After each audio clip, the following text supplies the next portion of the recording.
এখন কিন্তু তরমুজের ভরা মৌসুম চলতেছে, তাই আপনারা চাইলে তরমুজ যদি বাসাতে আনে তরমুজ দিয়ে ভীষণ মজার এই তরমুজের আইসক্রিম তৈরি করতে পারবেন।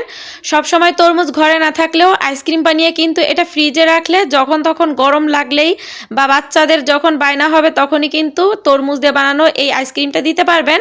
তারা খুব পছন্দ করেই কিন্তু খাবে।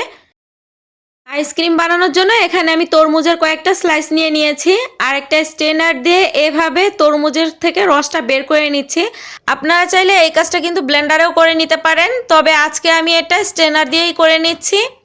স্ট্রেনার দিয়ে এভাবে তরমুজের রসটা আলাদা করলে বীজগুলো এই স্ট্রেনারের ভিতরে আটকে যাবে। তো এখানে এই যে তরমুজের রসটা বের করে নিয়েছি, এখন এটা আমি একটা প্যানে নিয়ে নিচ্ছি। মিষ্টির জন্য এখানে আমি 3 টেবিল চামচ দিয়ে দিচ্ছি চিনি, 1 টেবিল চামচ দিয়ে দিচ্ছি কর্নফ্লাওয়ার। এখন সব কিছু একসাথে খুব ভালো করে এখানে মিশিয়ে নিচ্ছি। আপনাদের তরমুজটা কেমন মিষ্টি সেটা বুঝে শুনে এখানে চিনিটা অ্যাড করবেন। তো সব কিছু একসাথে খুব ভালো করে মিক্সড করে নিয়ে দেন চুলাটা জ্বালিয়ে দিতে হবে। নেড়ে চেড়ে এটা অনবরত জাল করে নিব।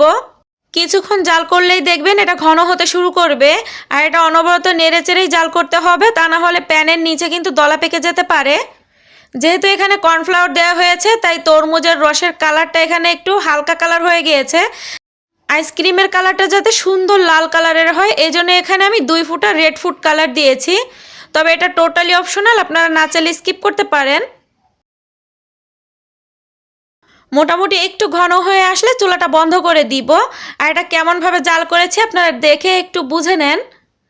তো আমি একটু নেড়ে চেড়ে এটা ঠান্ডা করে নিয়েছি, যেহেতু এটা মোল্ডের ভিতরে দিব, সরাসরি গরম যদি ফ্রিজে রাখা হয় সেক্ষেত্রে ফ্রিজের সমস্যা হতে পারে, তাই একটু ঠান্ডা করে নিয়েছি। আর এখানে আমি আইসক্রিমের একটা মোল্ড নিয়ে নিয়েছি। এখন এই মোল্ডের ভিতরে এই আইসক্রিমের সিরাপটা দিয়ে দিচ্ছি। আমার আজকের এই রেসিপিটি আপনারা কে কোন এলাকা থেকে দেখতেছেন চাইলে কমেন্টস করে জানাতে পারেন, যাতে পরবর্তীতে আমি আপনাদেরকে ধন্যবাদ জানাতে পারি। আইসক্রিমের মোল্ডটা একটা ফয়েল দিয়ে এভাবে আটকে দিচ্ছি, দেন একটা নাইফ দিয়ে মাছ বরাবর এভাবে একটু ছিদ্র করে নিচ্ছি। এখানে আমি কয়েকটা আইসক্রিমের স্টিক নিয়ে নিয়েছি, সেগুলো এর ভিতরে মাঝখান বরাবর দিয়ে দিয়েছি। আর এটা ডিপ ফ্রিজে রেখে দিব 1 দিনের জন্য। পরের দিন সকালবেলা এটা আমি ডিপ ফ্রিজ থেকে বের করে নিয়েছি। আর মাশাআল্লাহ আইসক্রিমগুলো খুব ভালোভাবে সেট হয়ে গিয়েছে। এখন যেহেতু তরমুজের সিজন আর এই তো গরম চলেই আসলো, আপনারা চাইলে কিন্তু এই গরমে এরকম কলিজা ঠান্ডা করা তরমুজের আইসক্রিম বানিয়ে নিতে পারেন। রেসিপিটি ভালো লেগে থাকলে প্লিজ লাইক কমেন্ট শেয়ার করতে ভুলবেন না।